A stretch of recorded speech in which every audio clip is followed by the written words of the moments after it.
but the sunlight hits in so many ways. इसमें देखिएगा, इसमें Harela बोएंगे। Grab my shades and hit the streets, no plan, chasing vibes like पत्तों को जोड़ जोड़ के ऐसे seashells. बनाओ। Radio hums a tune I can't name. Crooked smiles, crashing waves, no shame. Harela बोएंगे, Harela. Flip my phone, toss it in my bag. Today's for us, no time to lag. बनाने के बाद क्या कर रही है, ये देखिए, एक भी बना दी मैंने कंडी की। ये देखिए टोकरी, ये ऐसी है, इसमें बीज बोएंगे। ये देखिए। हेलो दोस्तों, देखिएगा अब हमने बना दिए कितने सारे। देखिए, एक चाची आई थी, उनके लिए बनाया है। ये देखिएगा, ये देखिए, ये देखिएगा, ये बना दिए, 4 बना दिए अब हमने। देखिएगा, ये 2 हमारे हैं, एक बड़ी जेठानी का है, एक चाचा का है।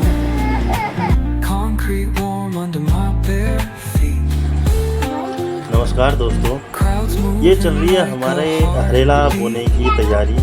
हरेला मुख्य रूप से उत्तराखंड का एक लोक पर्व है जो श्रावण मास जो स्टार्ट होता है, जो शिव पार्वती को समर्पित होता है। सावन का महीना, उससे ठीक 11 दिन बोते हैं। कोई कुमाऊँ में 9 दिन पहले ही बोते हैं, हमारी परंपरा में हम 10 दिन पहले बोते हैं। जो सावन का पहला दिन स्टार्ट होगा, जो हमारा हिंदू वर्ष के अकॉर्डिंग जो 16 जुलाई से सावन का पहला महीना स्टार्ट होगा, उसी दिन हमें हरेले को काटेंगे एंड उसी दिन ये भगवान शिव को चढ़ेगा। और 16 तारीख से हमारा हरेला का एक त्यौहार बनेगा जो मुख्य रूप से उत्तराखंड का एक लोक पर्व है और एक हरियाली का प्रतीक है। इसका मतलब ये है कि सावन आ गया है, खूब सारी बारिश होगी और धान लगाना भी स्टार्ट करेंगे। ये हमारी चल रही है हरेला बोने की तैयारी। ये हमारी धर्मपत्नी दीपा कार्की और ये मेरी बड़ी बेटी, इसका नाम है परिधि कार्की। छोटी बेटी थोड़ा बहुत नाराज़ है क्योंकि उसकी मम्मी ने उसकी थोड़ी सी फिटनेस कर दी आज, तो अभी वो थोड़ी सी नाराज़ चल रही है। वो आने को मना कर रही है। वो बोलती मम्मी आप गंदी हो, मम्मी ने मार दिया था उनको। ये हमारे हरेला बोया जा रहा है मुख्य रूप से उत्तराखंड का एक लोक पर्व। ये टोकरी बनाई है मेरी पत्नी ने। यहाँ पर तिमल बोलते हैं, तिमली, जिसको अंजीरी बोला जाता है। जिसके फल पकने के बाद और सुखाने के बाद अंजीर बोलते हैं। ये उसके पत्ते हैं, जिसको हमारे कुमाऊँ में जो स्थानीय भाषा होती है इसको बोलते हैं तिमल का पेड़। इसमें इसका जो फ्रूट होता है वो बहुत ही गुणकारी फ्रूट होता है, जो सूखने में अंजीरी बनता है। और ये सारे तिमली के पत्तों को तोड़ के और एक झाड़ू की सीख से लगा के इन्होंने पहले एक परंपरा थी कि पुरानी जो घर में पुरानी डलियाएँ होती थी, पुरानी डलिया में बोते थे। लेकिन अब तो डलिया तो किसी के पास है नहीं, क्योंकि पहाड़ों का काम तो किसी ने करना नहीं है। तो उसके बाद क्या होता था, रोटी बनाने वाली एक छापरी होती थी हमारे पास। जब हमारा परिवार बड़ा हुआ करता था, हम एक जॉइंट फैमिली में रहते थे, जहाँ हमारे चाचा, हमारे ताऊ सब हम एक साथ रहते थे। तो छापरी बोलते हैं उसमें, जिसमें हम रोटी बनाने के बाद रोटी रखते हैं। छापरी जो बेसिकली बांस के डंडों की बनाई हुई एक कला है, उस छापरी का यूज़ करते हैं। पुरानी छापरी में हम ये हरेला बोते थे। हरेला बेसिकली ये कुछ जैसे मक्का है, जौ है और कुछ और दालें हैं, गेहूँ है, गहत है, राई है। ये सब 5 चीज़ें मिक्स करके एक ये बोया जाता है, जो हम सावन के पहले दिन काटने के बाद भगवान शिव को अर्पित होता है ये। उसके बाद हम इसको अपने बच्चों को, जितने भी सीनियर बड़े लोग बुजुर्ग होते हैं, वो अपने छोटों को सम्मान स्वरूप प्यार और आशीर्वाद देते हैं। जी रहा, जाग रहा, धूप जो खिलिया, जाओ जो बुद्धि है, जो धूप जो तराण है, वो मतलब जिए रहना, जागते रहना, हर साल बैठते रहना। और शाव मतलब सियार की तरह चतुर्बुद्धि हो जाए। और दुब सौ तराण है, दुब जो तराण है, जो दुब मतलब होता है जो दुबड़ होती है, घास होती है दुबड़, वो आपने देखा होगा उसके तराण, मतलब उसको आप बोओगे तो आगे वो बढ़ती रहती है, हर जगह जड़ लगाती रहती है, बोती रहती है। इसका मतलब है कि आप खूब आगे बढ़े और आगे बढ़ते ही रहे। ये आ गई है हमारी मेरी छोटी बेटी मिशिता कार्की। हेलो मिशिता।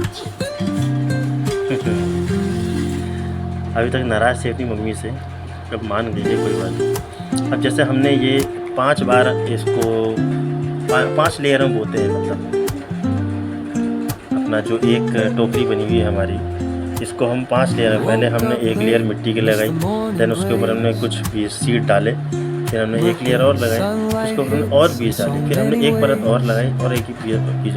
तो ऐसे ऐसे 5 बार बीज बोते हैं इसमें। इसके बाद हम इसको हल्का हल्का पानी मारेंगे और रोज़ अब 10 दिन तक हम रोज़ शाम को इसको ताज़ा पानी देंगे। वैसे पहले से पहाड़ों में तो ये होता था कि जब हरेला बोते थे तो इसको अंधेरे बंद कमरे में रखा जाता था ताकि ये उगे और ये पीला हो जाए, ताकि इसको कोई रोशनी ना लगे। रोशनी ना लगने से क्या होता है, पौधा हरा होने के बजाय पीला होता है। लेकिन अब तो इतनी सारी तो हो नहीं सकती चीज़ें, तो अब क्या है, पहले से क्या होता था, जब जप्तों का थान होता था वहाँ हम अंधेरा रखते थे, एक पर्दा लगा देते थे, लेकिन अब तो ऐसी पॉसिबिलिटी है नहीं। तो अब क्या है कि ऐसे ही रखते हैं, कोई बात नहीं, हरा ही होता है, पीला नहीं होता है तो हरा ही चला।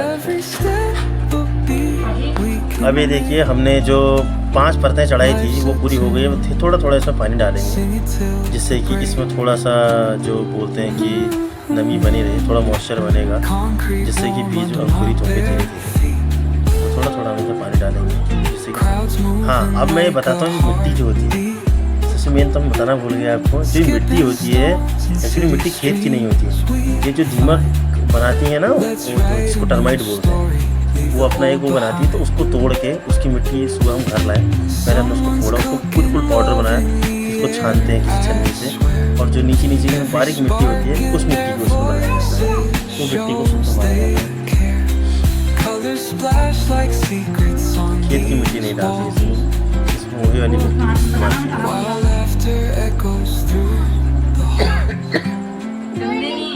आज थोड़ा सा मेरी भी तबीयत खराब है, थोड़ा सा भी जुकाम लगा हुआ है।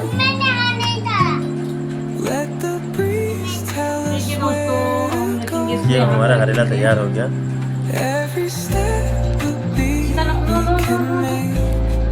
इसी के साथ हम भगवान को, शिव को अर्पित ये हरेला पर्व का आज से हमने शुभारम्भ कर दिया है। तो हम आपको दिखाएंगे अब ये, पहले धीरे धीरे जितना बड़ा होते रहेगा, लास्ट में 16 तारीख को जब काटेंगे, जिस दिन हम हरेला पर्व बनाएंगे, उस दिन पकवान बनते हैं, पूरी, हलवा, खीर और पकौड़ी। इसी के साथ हम चलते हैं। शिवरात्रि, तब्बा खैर, नमस्कार, जय गोजू महाराज, हर हर महादेव, बोलो हर हर Mahadev, bye bye, good night.